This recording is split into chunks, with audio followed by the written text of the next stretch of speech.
change. And it is really a phenomenon that we need to understand and a phenomenon that we need to tackle head on. So I'll make a presentation around issues of climate change as it affects the economy and as it specifically also affects cotton production and the cotton industry. So the outline of the presentation will be as follows.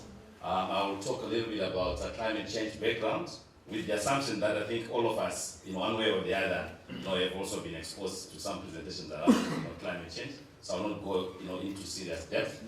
I will then talk about what is going on around issues of weather and climate change in Zimbabwe, in general, and then climate change and agriculture.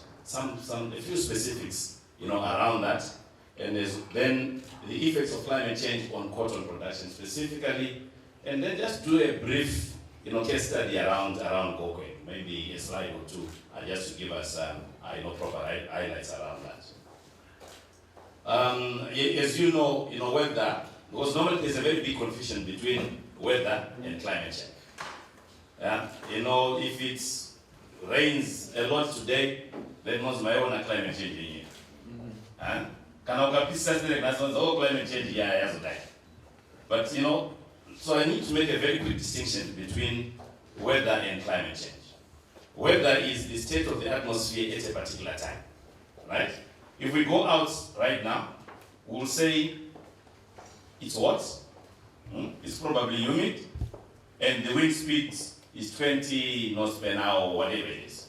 That's the weather, that's the condition at this particular time, as we are outside, right? These kind of trends of raining a lot, of getting hot a lot, if they are stretched over decades, and we measure this normally over a period of 30 years, and they become consistent over that period, then this translates to climate. Are we together? This then translates to climate.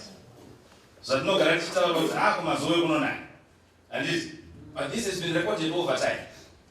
Over next decade, the next decade, or indeed, temperatures at 28, at 30, that then becomes climate over that period.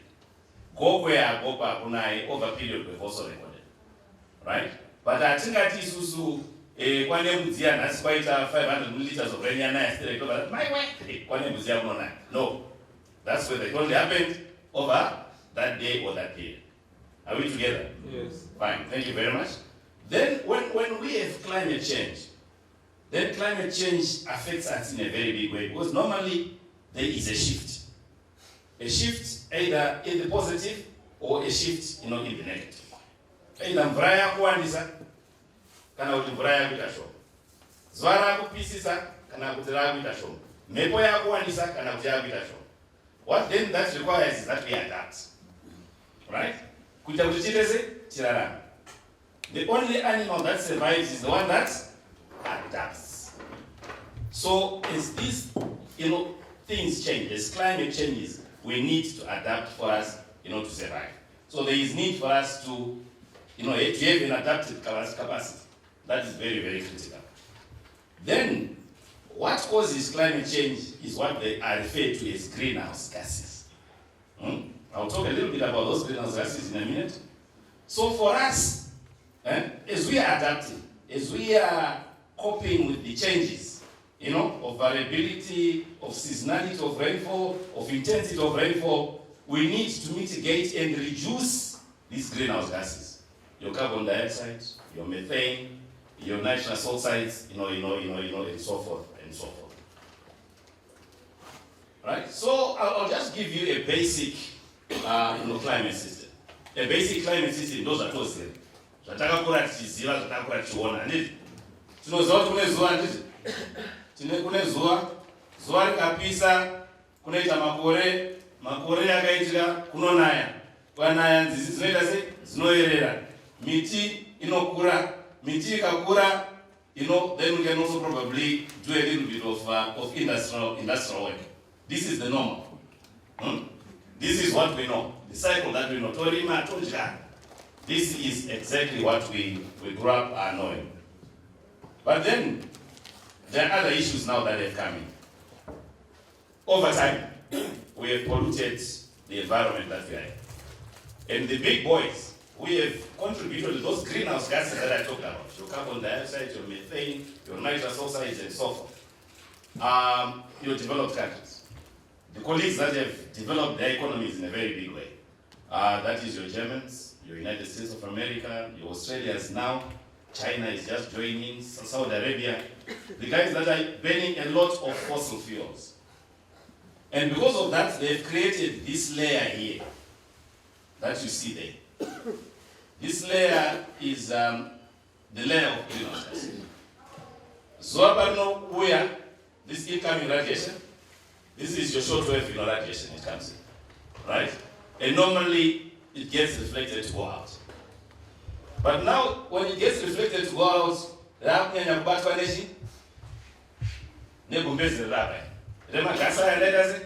that's our natural. And then the atmosphere becomes warmer and warmer and warmer and warmer. And when that happens now, that's when you get also the temperatures here also getting warmer. When the temperatures in the ocean goes to about 26 or 26 plus degrees, it creates low pressure areas. And the low pressure means the low pressure. When that happens, winds come in to occupy that space. Oceans and seas. Oceans and seas, as you know. Cyclones. Huh? It starts, on the sea, but then and normally the speeds are between probably 150 maybe to about 500 kilometers per hour. So they can stretch from the Indian Ocean and probably come to Noroa, with that kind of speed. So again, because of the issue of emissions of greenhouse gases. So, two things: we need to reduce greenhouse gases. Because contribute and we have greenhouse gases that will probably last us more than 100 years to sequestrate or to get out. And it's also now we need to act responsibly so that we don't contribute to that contribution in our greenhouse gases.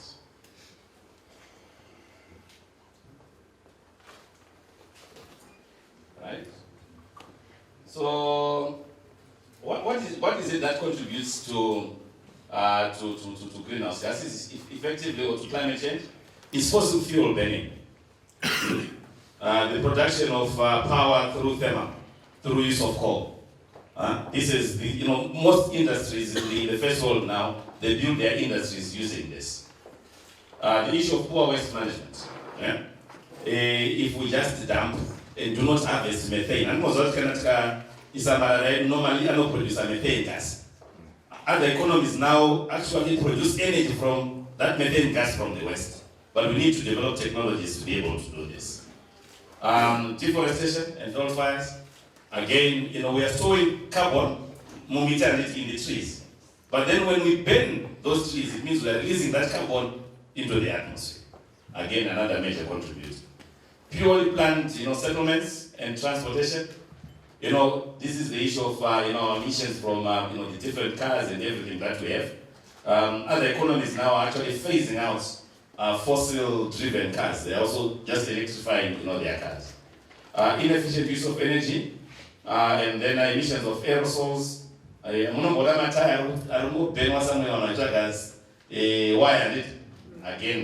those kind of things. Then fluorocarbons, my fridge. Again, they also contribute to that. Volcanic eruptions, we are a bit lucky here. We don't suffer much, from this. And then changes in the solar system. This basically is something that is more natural than human interest. So there we are. Power generation. I am a tired piece of you can attack about Glenview, you probably see this. The next side you also see, that. This is, our dam size also emitting, methane as you do it. And for us, we produce that amount. For us, this is major, and we need to manage this. We are producing a lot of waste, and we're just dumping that waste, and we are not using that waste to do anything. I think we need to start thinking seriously, Mr. Chairman, on how to convert the waste that we are producing, into energy. And they need to be converted. I think the same thing happens with Marondera, the same thing happens with Blawe. This is just a graphic presentation of the contribution of the different sectors to greenhouse gases. Right? Some of the recent impacts of global warming and recorded climate change issues. Zimbabwe lost. Does anybody remember the 1617 cyclone? Which one could that be? Elin? All right, that's Elin. I think it's actually 136 people who died. 20,000 head of cattle. I think 158 schools, if I'm right. So the damage is major. We are still counting the losses. We don't even have proper figures as we speak, because we've not counted the number of people, the number of schools, and everybody else. And given this, what it means is that we need resilient infrastructure, bridges. We need new technologies, as well, for the planting that we are doing. And we are basically saying 1/3 of population food insecure, around this period, and this is actually, increasing. So I think, as we move forward, we are saying that all these, socioeconomic implications and appropriate means of implementation, we need to seriously adapt strongly. We need to have appropriate technology, and we need policy frameworks that work, and laws that work, and we also need, finances to do this. Okay, and then what is going on with respect to weather and climate, over Zimbabwe? You agree with me that temperatures have generally declined. It has not only declined, but I think seasons have shifted. 15 November, 15 November was famous, but 15 November is not famous anymore. October. Yeah, October. Yeah, October, November, but right now, so it means seasons have shifted. And if seasons have shifted, then that's climate change, not weather. All right? Seasons, have shifted. And we also note that the fact that, they've, shifted, there is now variability. It now varies.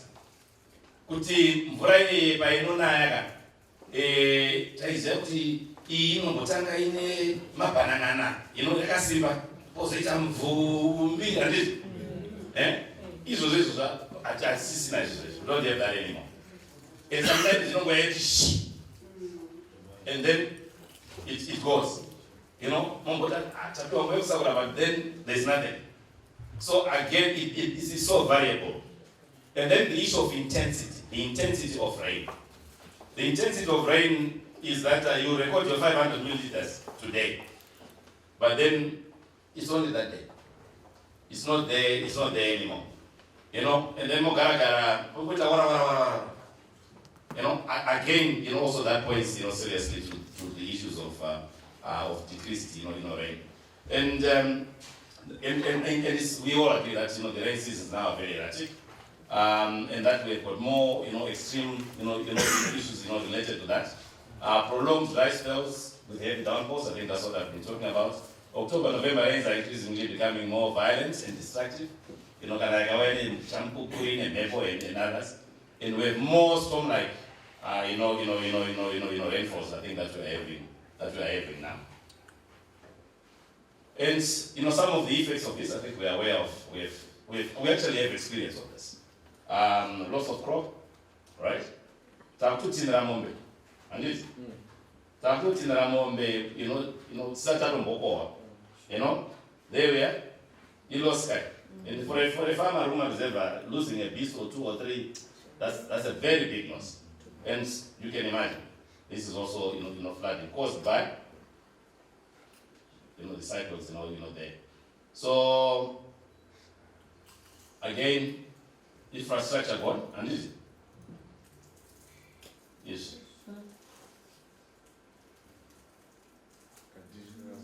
Kadish Magawana. That's what they're in Zimbabwe.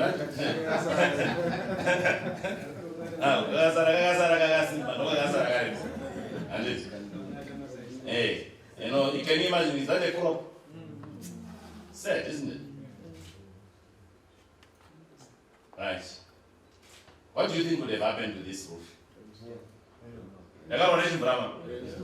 Eh? As best as Brahma. This is a banana plantation. It's all gone, isn't it? See this young boy.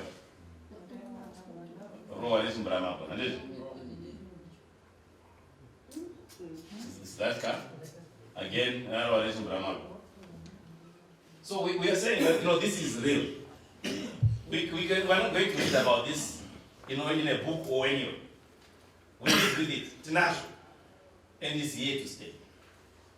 And it's this committee that has to make serious decisions on the legislation that we need to put in place to make sure that we deal with these issues. Right?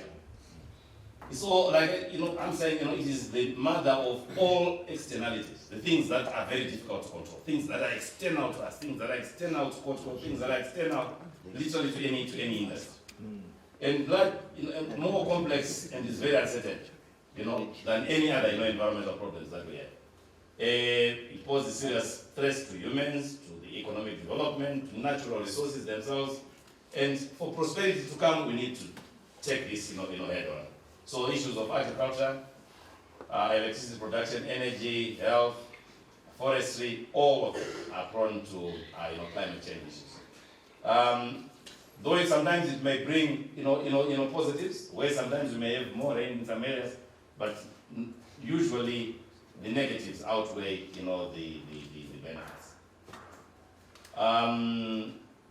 We also know that I think I've talked already about reduction in productivity in infrastructure, but you also know that because we are delivery mandated, and if there are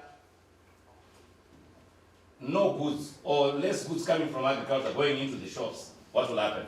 If there is more money that is chasing few goods, what do we get?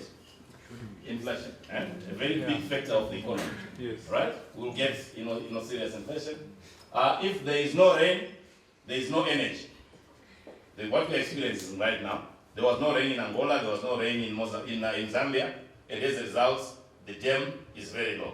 What does it mean for us? Load shedding. What does it mean for industry? Same. So again, we need to think a lot outside the box when we deal with this. And issues of insurance. It means we have to insure and insure and insure.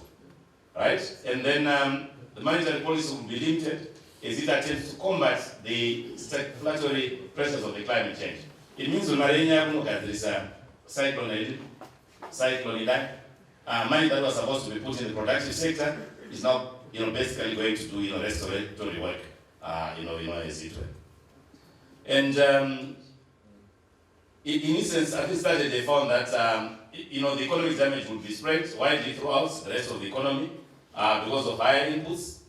For example, if you're growing cotton and the rains are erratic and they've gone up, it means spray. And I think was down. You need to spray a lot more. The pests and diseases also increase because of that wet spell in areas where normally you shouldn't have. So again, I will then probably pay a little bit more attention to cotton. So in the agricultural sector, I think we see that the sector employs about 70% of the country's rural population. In essence, that's what it does. And it supplies 60% of the raw materials to our industries and contributes 40% of export earnings, including cotton that we are talking about today. And accounts for 10 to 15% of the national domestic gross product. Also agriculture, which is 20% of the economy, and climate change are inextricably linked. Agriculture climate change. You just have to. And it affects crop yield, biodiversity, water use, and it also essentially has been felt all over due to increases in temperature, reduction in precipitation, and also the varying hydrological cycles. And if for example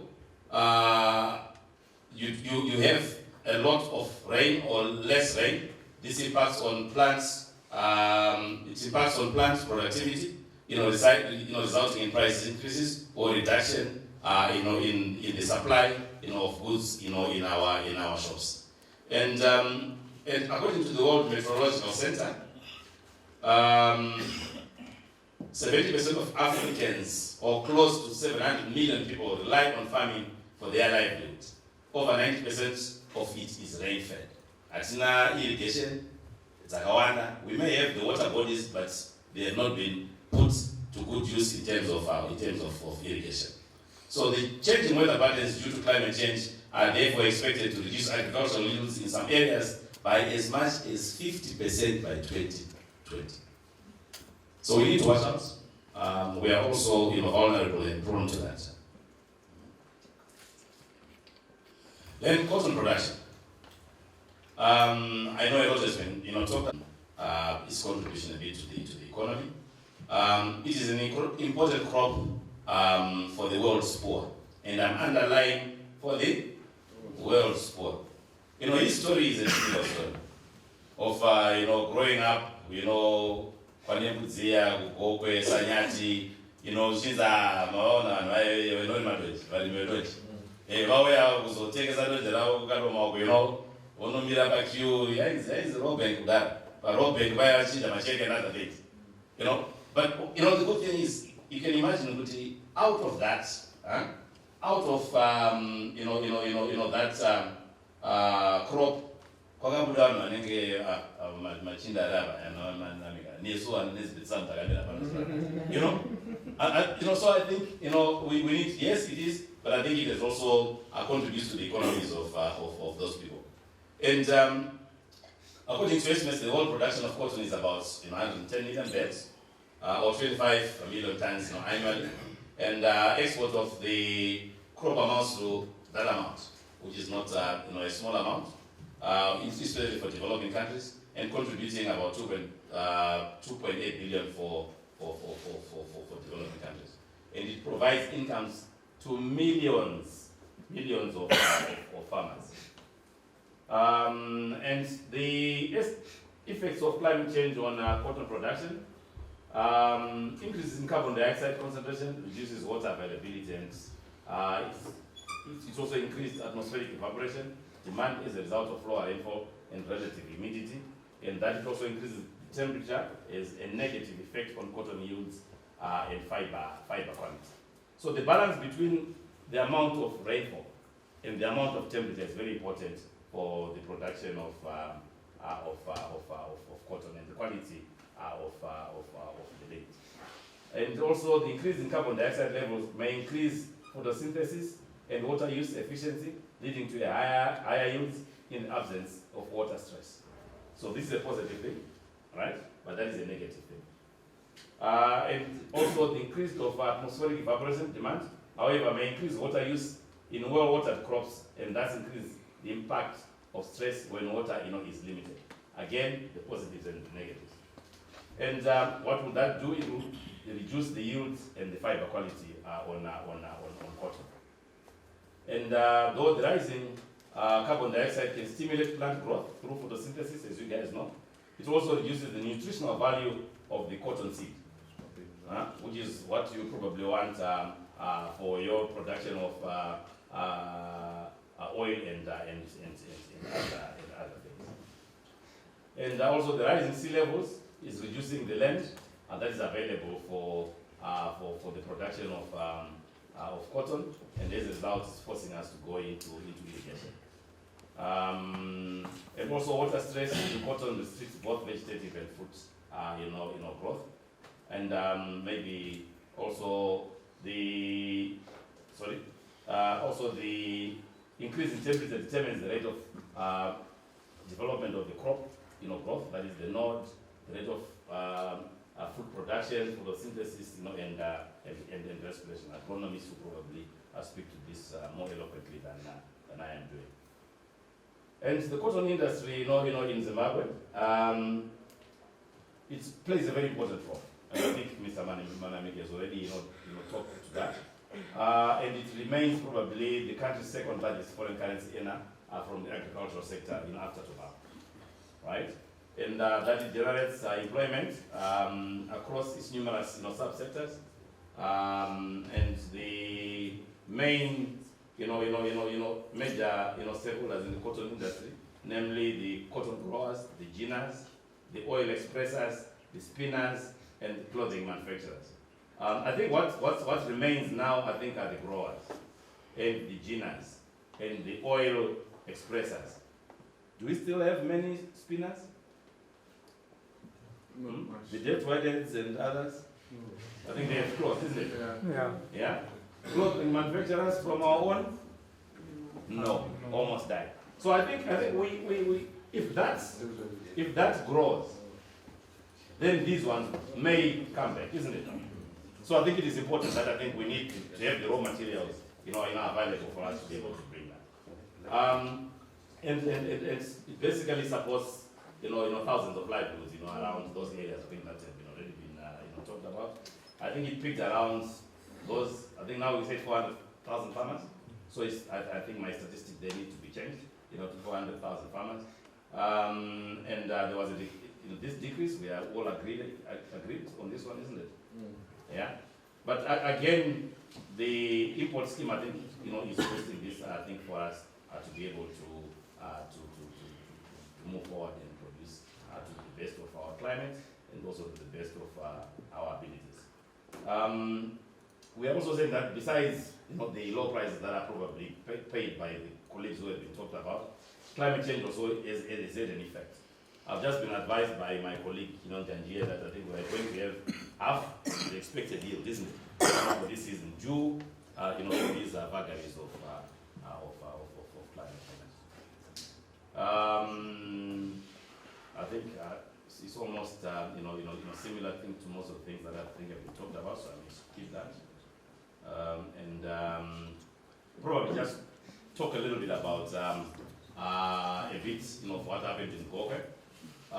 The case study was conducted by colleagues. Wimby was the leader on this study in the Gokwe district, and the study found out that the majority of farmers observed increases in temperature, decreases in rainfall, and more frequent drought events, which reflect trends of statistical data over a 30-year period. So this is empirical. This is something that has been studied. And that the correlation test also demonstrated a significant relationship between increases in temperature, decreases in rainfall, and declines in cotton output. Rise in temperature, less rainfall, and then also declining outputs, in terms of cotton. And that all farmers pointed to the drought years of 1981 to 1982 and the 91-92 as having severely reduced their cotton output. So drought related to reduced output. And also that declining cotton output was also found to negatively impact on the social and human capital. Children are not going to school anymore. The cattle that they bought, they are now selling them for a song, for them to be able to sustain themselves, and they are becoming poor on a day-by-day basis. And this was demonstrated by parents pulling out their children, from school, lost income, migration of productive age, and other things, going into urban areas, and also doing alternative livelihoods and antisocial behavior that I shall not mention by name. Lots of antisocial behavior now, I think, rising out of this. Yeah. So, this case study basically, tells us the importance of this crop, and also, why we also need to seriously, take it on, I think, the issue of climate change. Yeah. We also think that we should have some strategies to look at how to deal with some of the issues, how we can adapt. I think we need, in addition to other climate adaptative change, we need to look at the following. One, we need to develop some heat-resistant cultivars rather than drought-resistant ones only, in order to mitigate and adapt them to the effect of climate change. Because normally we always look at drought-resistant, but also heat is coming. So we need to seriously think about that. And also that improvement in plants, nitrogen and water use efficiencies. And I think these hybrids is probably that. I'm not very sure, but yeah, I think we need to continuously think of improving our cultivars, and also continuous field testing to track climate change, and also to breeding for resistance, to new diseases and pests, and also to invest in irrigation and early warning systems to help farmers to cope better and reduce their vulnerability. I think that is critical. I thank you very much for listening, Chairman and honorable members.